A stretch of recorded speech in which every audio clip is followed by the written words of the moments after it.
بسم اللہ الرحمن الرحیم۔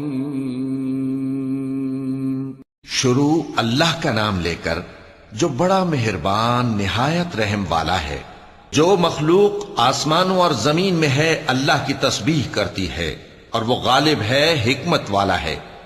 آسمانوں اور زمین کی بادشاہی اسی کی ہے، وہی زندگی دیتا ہے اور وہی موت دیتا ہے، اور وہ ہر چیز پر قادر ہے۔ وہی اول اور وہی آخر، اور اپنی قدرتوں سے سب پر ظاہر اور پھر بھی پوشیدہ ہے، اور وہ ہر چیز کا خوب جاننے والا ہے۔ وہی ہے جس نے آسمانوں اور زمین کو 6 دن میں پیدا کیا، پھر عرش پر جلوہ افروز ہوا۔ جو چیز زمین میں داخل ہوتی اور جو اس سے نکلتی ہے، اور جو آسمان سے اترتی اور جو اس میں چڑھتی ہے، سب اس کو معلوم ہے۔ اور تم جہاں کہیں بھی ہو وہ تمہارے ساتھ ہوتا ہے، اور جو کچھ تم کرتے ہو اللہ اس کو دیکھ رہا ہے۔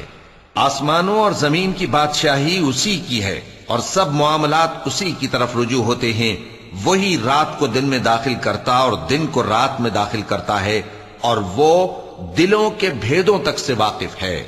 لوگوں، اللہ پر اور اس کے رسول صلی اللہ علیہ وآلہ وسلم پر ایمان لاؤ، اور جس مال میں اس نے تم کو اپنا نائب بنایا ہے اس میں سے خرچ کرو۔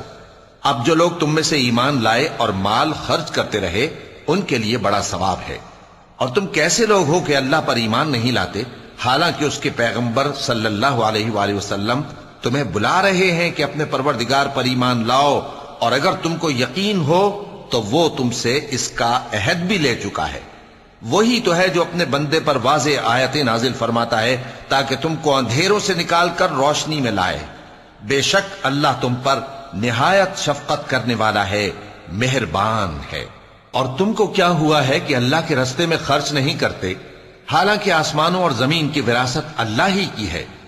جس شخص نے تم میں سے فتح مکہ سے پہلے خرچ کیا اور جنگ کی، وہ اور جس نے یہ کام بعد میں کیے وہ برابر نہیں۔ ان کا درجہ ان لوگوں سے کہیں بڑھ کر ہے جنہوں نے بعد میں مال خرچ کیے اور کفار سے جنگ کی، اور اللہ نے سب سے ہی ثواب نیک کا وعدہ کیا ہے، اور جو کام تم کرتے ہو اللہ ان سے واقف ہے۔ کون ہے جو اللہ کو نیک نیتی سے قرض دے تو وہ اس کو کئی گنا ادا کرے گا، اور اس کے لیے عزت کا صلہ یعنی جنت ہے۔ جس دن تم مومن مردوں اور مومن عورتوں کو دیکھو گے کہ ان کے ایمان کا نور ان کے آگے آگے اور داہنی طرف چل رہا ہے، تو ان سے کہا جائے گا کہ تم کو بشارت ہو کہ آج تمہارے لیے باغ ہیں جن کے نیچے نہریں بہ رہی ہیں، ان میں تم ہمیشہ رہو گے، یہی بڑی کامیابی ہے۔ اس دن منافق مرد اور منافق عورتیں مومنوں سے کہیں گے کہ ہمارے لیے انتظار کرو کہ ہم بھی تمہارے نور سے روشنی حاصل کریں۔ ان سے کہا جائے گا کہ پیچھے کو لوٹ جاؤ، پس وہاں نور تلاش کرو۔ پھر ان کے بیچ میں ایک دیوار کھڑی کر دی جائے گی جس میں ایک دروازہ ہوگا، جو اس کی جانب اندرونی ہے اس میں تو رحمت ہے، اور جو بیرونی جانب ہے اس طرف عذاب ہے۔ تو منافق لوگ مومنوں سے کہیں گے کہ کیا ہم دنیا میں تمہارے ساتھ نہ تھے؟ وہ کہیں گے کیوں نہیں تھے، لیکن تم نے خود اپنے آپ کو بلا میں ڈالا اور ہمارے لیے گردش زمانہ کے منتظر رہے، اور اسلام میں شک کیا، اور فضول آرزوؤں نے تم کو دھوکے میں ڈالے رکھا، یہاں تک کہ اللہ کا حکم آ پہنچا، اور اللہ کے بارے میں تم کو وہ شیطان بڑا فریبی فریب دیتا رہا۔ تو آج تم سے کوئی معاوضہ نہیں لیا جائے گا، اور نہ کافروں ہی سے قبول کیا جائے گا۔ تم سب کا ٹھکانہ دوزخ ہے کہ وہی تمہارے لائق ہے، اور وہ بری جگہ ہے۔ کیا ابھی تک مومنوں کے لیے اس کا وقت نہیں آیا کہ اللہ کی یاد کرنے کے وقت اور قرآن جو حق کی طرف سے نازل ہوا ہے اس کے سننے کے وقت ان کے دل نرم ہو جائیں، اور وہ ان لوگوں کی طرح نہ ہو جائیں جن کو ان سے پہلے کتابیں دی گئی تھیں، پھر ان پر طویل عرصہ گزر گیا تو ان کے دل سخت ہو گئے، اور ان میں سے اکثر نافرمان ہیں۔ جان رکھو کہ اللہ ہی زمین کو اس کے مرنے کے بعد زندہ کرتا ہے۔ ہم نے اپنی نشانیاں تم سے کھول کھول کر بیان کر دی ہیں تاکہ تم سمجھو۔ جو لوگ خیرات کرنے والے ہیں، مرد بھی اور عورتیں بھی، اور اللہ کو نیک نیتی سے قرض دیتے ہیں، ان کو کئی گنا ادا کیا جائے گا، اور ان کے لیے عزت کا صلہ ہے۔ اور جو لوگ اللہ اور اس کے پیغمبروں پر ایمان لائے، یہی اپنے پروردگار کے نزدیک صدیق اور شہید ہیں۔ ان کے لیے ان کے اعمال کا صلہ ہوگا، اور ان کے ایمان کی روشنی بھی ہوگی۔ جن لوگوں نے کفر کیا اور ہماری آیتوں کو جھٹلایا وہی اہل دوزخ ہیں۔ جان رکھو کہ دنیا کی زندگی محض کھیل اور تماشا اور زینت و آرائش اور تمہارے آپس میں فخر و ستائش اور مال و اولاد کی ایک دوسرے سے زیادہ طلب و خواہش ہے۔ اس کی مثال ایسی ہے جیسے بارش کہ اس سے اگنے والی کھیتی کسانوں کو بھری لگتی ہے، پھر وہ کھیتی خوب زور پر آتی ہے، پھر اے دیکھنے والے تو اس کو دیکھتا ہے کہ پک کر زرد پڑ جاتی ہے، پھر چورا چورا ہو جاتی ہے۔ اور آخرت میں کافروں کے لیے عذاب شدید اور مومنوں کے لیے اللہ کی طرف سے بخشش اور خوشنودی ہے۔ اور دنیا کی زندگی تو دھوکے کا سامان ہے۔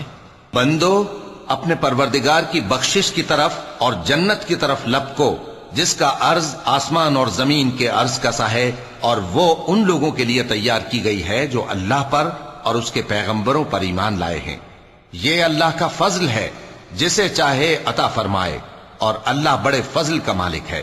کوئی مصیبت زمین میں اور خود تم پر نہیں پڑتی مگر پیشتر اس کے کہ ہم اس کو پیدا کریں، ایک کتاب میں لکھی ہوئی ہوتی ہے، اور یہ کام اللہ کو آسان ہے۔ تاکہ جو فائدہ تمہیں حاصل نہ ہو سکا اس کا غم نہ کھایا کرو، اور جو تم کو اس نے دیا ہو اس پر اترایا نہ کرو۔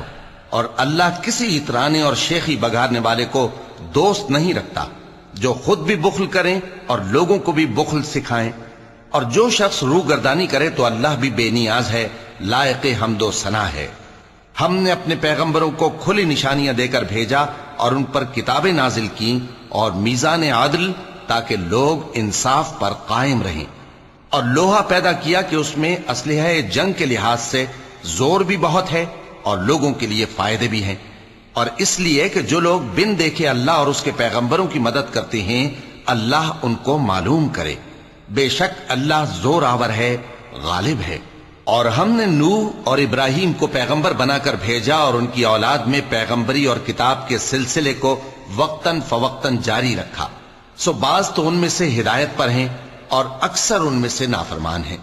پھر ان کے پیچھے انہی کے قدموں پر اور پیغمبر بھیجے، اور ان کے پیچھے مریم کے بیٹے عیسیٰ کو بھیجا، اور ان کو انجیل عنایت کی، اور جن لوگوں نے ان کی پیروی کی ان کے دلوں میں شفقت اور مہربانی ڈال دی۔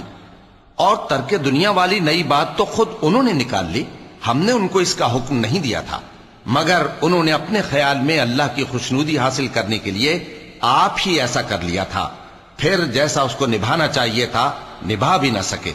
پس جو لوگ ان میں سے ایمان لائے ان کو ہم نے ان کا اجر دیا، اور ان میں بہت سے نافرمان ہیں۔